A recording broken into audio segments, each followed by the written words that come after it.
Okay. When did your staff find out you were at the hospital? I don't know when. You don't know when you told your staff that you were at the hospital? Are you kidding me? Thank you, Mr. Chairman, and thank you, Secretary Austin, for being with us today. Cancer is a serious illness, and we wish you the best in your recovery. I've been disappointed today in some of the responses. I do want to ask a question is, when did you first receive your diagnosis? It was early December. And then who did you tell? Did you tell your staff when you received the diagnosis? I did not. Again, as I said earlier. Did you tell your staff you received the diagnosis, yes or no? No, I did not. Okay. When did you learn that you needed surgery? Well, as soon as that diagnosis was made, you know, you have. Okay, and then when did you tell your staff you needed surgery? When you found out you needed surgery, did you then inform your staff that you needed surgery? I didn't tell my staff that I needed surgery. When did you schedule the surgery? It was mid-December. Okay, and that was the December 22nd surgery? Yes. When you scheduled the surgery, did you tell your staff you had a surgery scheduled? I did not. When you go under surgery for prostate cancer, do you need to be like totally knocked out, right? You can't be awake for the surgery. You have to be totally unconscious, right? And incapacitated, right? Yes or no? That's right. Okay, thank you. And then the date of the first surgery was December 22nd. At what point did you tell your staff you were going under the knife and going to be unconscious and incapacitated?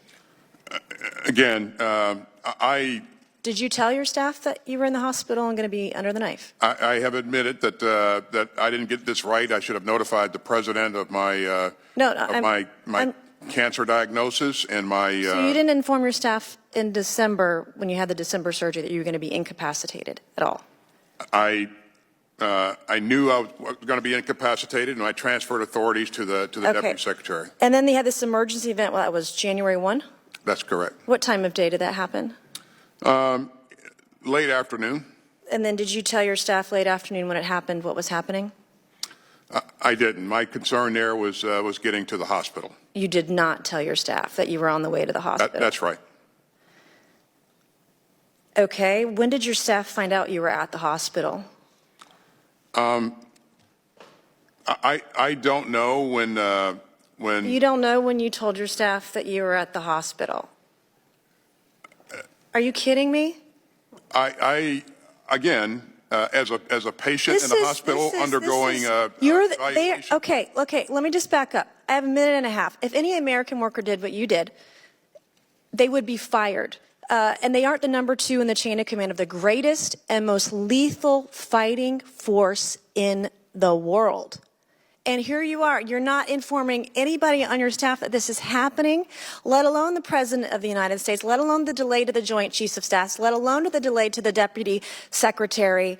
What happens? Now, I didn't serve, most of my family has served. So can you please tell me in just a few seconds, when a soldier goes AWOL, when they wear the uniform, when they put their lives on the line for our nation, for you, what happens when they go AWOL? What is the punishment? Well, I wouldn't equate my going to the hospital and receiving treatment being as going incapacitated AWOL. As a secretary here, yes, is going AWOL. So you don't equate disappearing, being incapacitated with being AWOL.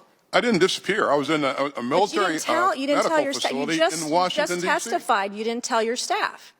Did you not? You just testified. What happens when a soldier goes AWOL? I have 20 seconds. What happens when a soldier goes AWOL? We have to realize that, you know, I have a fairly large. Are they honorably or dishonorably discharged? Are they put into the brig? Are they? What happens? Seriously, you're not even answering the questions. I'm not going to rest until someone. We should not rest until someone is held accountable. I am deeply disappointed in your response. Thank you, and I yield back.